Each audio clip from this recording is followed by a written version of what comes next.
Welcome back to how to grow your business by an average of 45% within 12 months. It's great to have you here. My name is Steve Mills, and thank you for your time and thank you for your perseverance. We're getting a good way through it now, and I really hope it's starting to take effect. The key always is not what you listen to when you're listening to me, it's what you do with what you listen to. That's the key. So if you're working your way through these videos, but you've not implemented yet, then I implore you to do so. You know, this stuff that I'm talking about is really, really powerful. It works. It's proven. I've done it for over 30 years. I've helped thousands of businesses, in fact, over 10,000 businesses, to gain an average of 45% growth. And I've done that by helping them, advising them, coaching them, mentoring them. And if you want to find out more about my programs and how being on one could make a difference, because, you know, when you sign up to a free event like this, a free program, that's great. But having someone there to chastise and bully and persuade and so on is really worth its weight in gold. In essence, to coach you and make sure that everything that you say you're going to do, you actually do, and to make sure, again, that you know that the actions that you take actually work, because we all know that we can do any form of marketing and it can not work, and we can do any form of marketing and it can work. Well, you know, I've got 31 years just over of experience working with all these businesses and learning from the best marketing experts in the world. And that, I believe, is invaluable to you and your business. If you work with me, I guarantee you'll get a 12x return on investment from every pound that you spend, by the way. So that's guaranteed. So anyway, on with today. So today we're going to deal with what I would say might be my favorite form of marketing. I certainly believe it's the most effective form of marketing, even in this modern digital AI focused world, mad, you know, results that you can get. It's still really, really powerful. In fact, arguably, still the best form of marketing in the world. And that is, as marketers call it, referral marketing, also known as word of mouth. Now, word of mouth for most people tends to be reactive. They often very proudly tell me, "Oh, we win all our, we don't do any marketing, Steve. We win all our business from word of mouth." Well, that's marketing, isn't it? You know, that's doing a good job and hoping that people will recommend you. However, there's a problem to that, and that is the word hope. Hope is not a strategy. Hope is not a plan. Hope is exactly that. It's hoping that people will. The problem being is that there's a lot of people would, but they don't. Let's take some percentages. Let's say you've got 100 people, and let's just say that two of them probably wouldn't recommend you. You know, nobody's perfect, and there might be something that's happened in the past or literally yesterday that means that they wouldn't recommend you. Something went wrong, something was delayed, or whatever it was. So that leaves 98 people who would recommend you.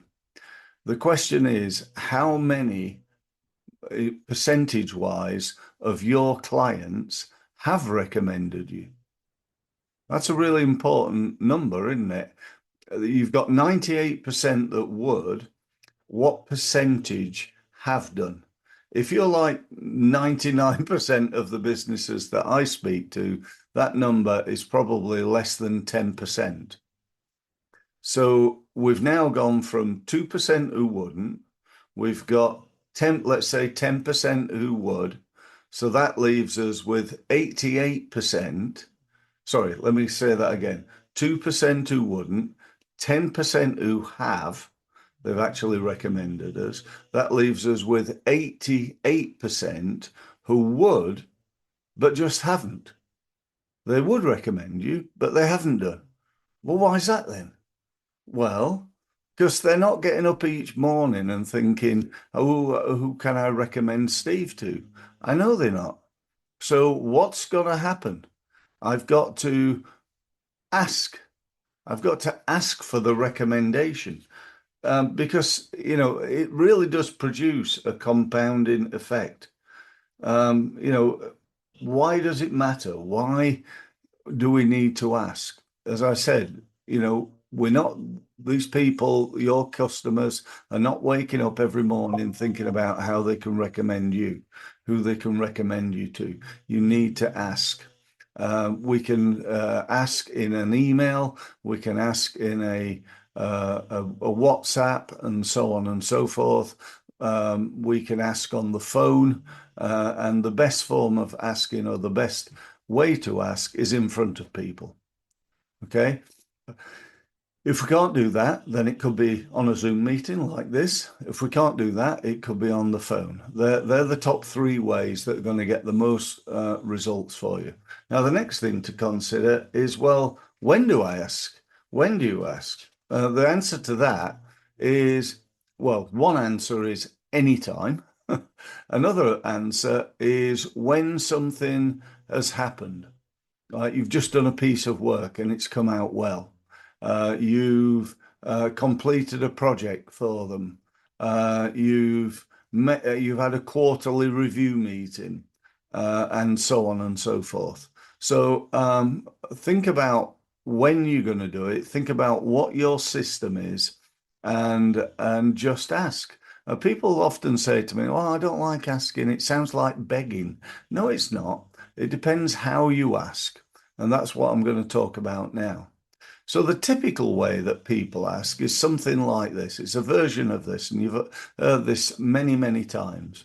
Thank you, Mr. Customer. I was wondering whether you knew anybody else who'd be interested in what we do.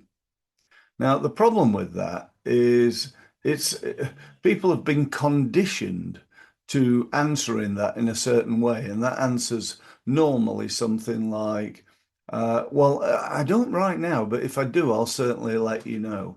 Now, that's better than not asking, and that will get you some business.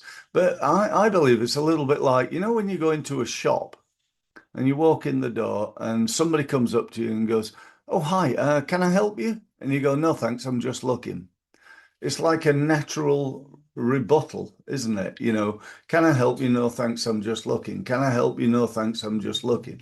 Can I help you? No, thanks, I'm just looking.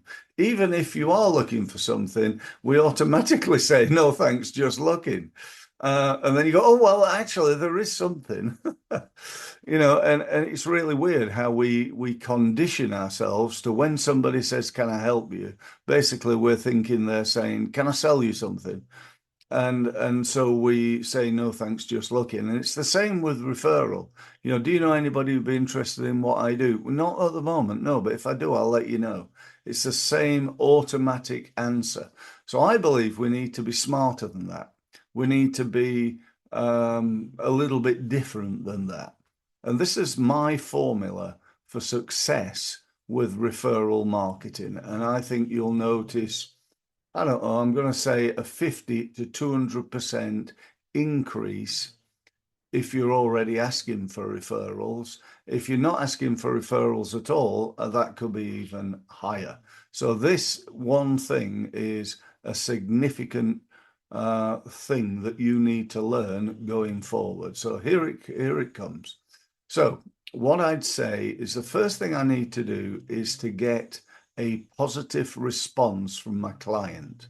And by the way, they don't have to be clients. They could be people networking, people that have attended an event that you're at, and so on and so forth. People you've got some sort of, you're not going to go up to strangers saying, "Can you recommend me?" Obviously, but people who you've got, some form of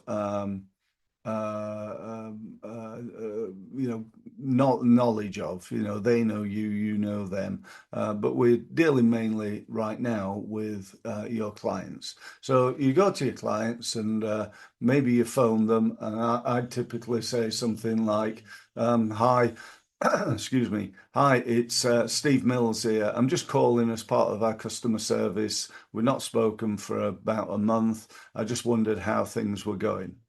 Now, two things are going to happen here. One could be, well, there's been a bit of a problem, Steve, which is good news from a point of view of at least I now know about it and perhaps I can do something about it. So that's one good thing. But assuming they say, oh, no, everything's going great, Steve, really, really pleased with, the way you're helping us and what you're doing and so on and so forth. Okay. If they say that, that's the opportunity to go to the next level. So the next level is something along the lines of fantastic. I'm so pleased to hear that. I was wondering whether you could do me a really big favor. Now, what are they going to say to that based on the fact that they've just said, no, it's brilliant, you're doing a great job, absolutely fantastic? Chances are, and nobody has ever said no, chances are they're going to say, yeah, sure, if I can. Because they don't know what you want yet, but they know you want some help. I believe you could go out into the street and ask a stranger, hi, I wonder whether you could help me. And most people, I reckon 8 or 9 out of 10 are going to say, yeah, if I can, or at least, what is it? Something like that. So, we are, again, conditioned when somebody asks for our help to say yes. And when it's a client, then that is even more so. So you then to bring on this idea of referrals. How I'd do that is like this. I'd say, I was wondering, I know you've been in business now for, what is it, about 10 years, and you must have lots of contacts. You've got customers, you've got suppliers, you've got people you network with, people on your list, perhaps even people that you're connected to on LinkedIn. So, out of all those people, who do you think that I could help in the same way that I've helped you? Right? Now that's the point that you shut up. You don't say another word, right? So out of everybody that you know, and you list the people that they know, because they're not necessarily thinking of that. They're thinking of perhaps customers. So you say your customers, your prospects, your people you network with, people you're connected to on LinkedIn, or perhaps other people that you know. Out of all them, who would be the top 3 or 4 people that you think I could help in the same way that I've helped you? Notice I didn't say, do you know anybody who'd be interested in my help? I said, who'd be the top 3 or 4 people that I could help in the same way that I've helped you? That's a totally different ball game there. And the great thing about that as well is if you ask, do you know anybody? You tend to get a number between one and none. If you ask, who'd be the top 3 or 4 people that you can help? You might get 2 or 3 or 4 or 5. I had one person once ask me, "Well, to be honest, Steve, I've got 6. Is that all?" I mean, she spent a little bit of time thinking about them and writing them down, and she said, "I've got 6 of them. Is that okay?" And I thought, oh well, go on then. Yeah, I'll make an exception for you. It was great. Yeah, they got 6 leads from this lady who was a sales director in a client of ours. So, that's really important. Now, no, I've not really asked her yet for a referral. I've asked her if she could think of 3 or 4 people who we could help in the same way that we've helped her. So let's say she says, yeah, I probably could, yeah. And I say, okay, out of those, then who'd be the top 4 people that you think I can help? What are their names? And ideally, you're going to have a piece of paper and a pen in front of you. And again, you're just going to wait for that message of exactly who they are. Do you have their email? What's their company? What's their contact details? And so on. Finally, you're going to say, well, thank you ever so much. I really do appreciate it. One final thing, would it be okay to use your name when I contact them? Would it be okay to use your name when I contact them?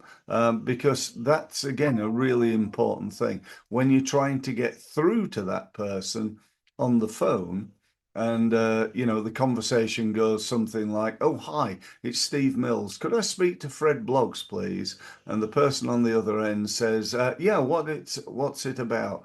"Oh, Anne Smith asked me to give him a call."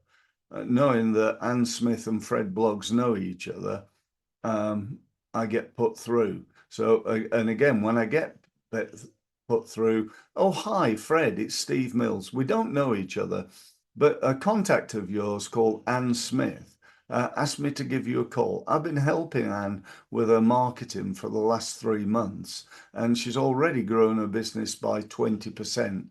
And we're on we're on schedule to grow by 45% over the next 9 months. I just wondered, because Anne thought this might be of interest to you. Would you be interested in meeting up to discuss it further?" What's he going to say? Well, he might say no, I'm too busy, whatever. But there's a pretty good chance he will say yes, because, and this is an important factor, leads from referrals are not only free, they're also the best quality of leads. Often you get, higher conversion rate, and you don't have to worry about this building of know, like, and trust, because somebody has already recommended me. And so there's already a level of know, like, and trust. Certainly like and trust, I would suggest, a part of that because of the recommendation. So that's it really. One final thing. If they do say, "I don't really know anybody," I would say that's fine. Don't worry, no problem. Would it be okay if I gave you half a dozen of my business cards, and when you do meet somebody who I can help, perhaps you could give them one of those cards? Would that be okay? And again, what's going to happen? That's really, really powerful. Okay. So that's it. Thanks ever so much for listening, and look forward to speaking to you again soon. Thank you. So, thank you for listening. And if you've enjoyed this podcast, and even more, if you've benefited from it and you'd like to know more, you'd like more of my help, and you'd like to benefit from my nearly 30 years of experience working with and learning from the leading experts in the world in the area of sales and marketing, then here's what you need to do next. You need to go to my website, which is results-mastery.com, and use the gold button to book yourself a meeting on a one-to-one basis with me. Thank you very much for listening again, and I look forward to speaking to you very, very soon. Thank you.